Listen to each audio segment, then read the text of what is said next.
అందుకోవడం జరిగింది. మేము టీడీపీ ప్రభుత్వాన్ని ఒకటే ప్రశ్నిస్తున్నాము. 2 ఎకరాల స్థలం ఎకరానికి 1000 రూపాయలు చొప్పున 2000 33 సంవత్సరాలు 66,000 రూపాయలు.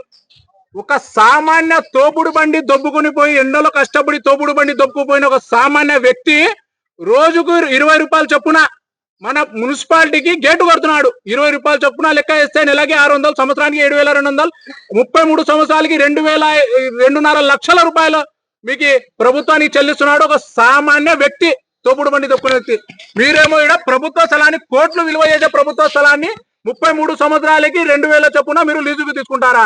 ఏ విధంగా తీసుకుంటారు? మీరు ఏమన్నా ప్రభుత్వ కార్యాలయం కడుతున్నారా, లేకపోతే స్కూళ్ళు కడుతున్నారా, కాలేజీలు కడుతున్నారా, లేకపోతే మెడికల్ కాలేజ్ కడుతున్నారా, లేకపోతే వైద్యశాల కడుతున్నారా? ఏం కడుతున్నారని మీరు స్థలం లీజుకు తీసుకుంటారు? మీ పార్టీ కార్యాలయానికి తీసుకోవాలనుకుంటే మీ సొంత ఆస్తులు తీసుకోండి. పార్టీ నాయకులు చాలా మంది ఉన్నారు జిల్లాలో. పార్టీ నాయకులు ఎవరున్నారు? మీ సొంత ఆస్తులు చందా వేసుకొని మీరు కట్టుకోండి.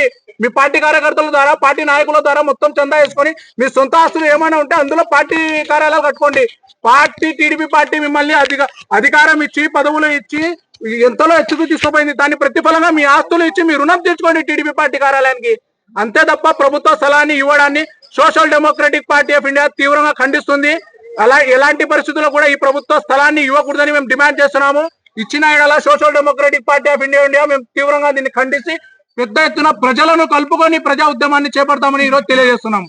జై హింద్, జై భారత్, జై social Democratic Party of India.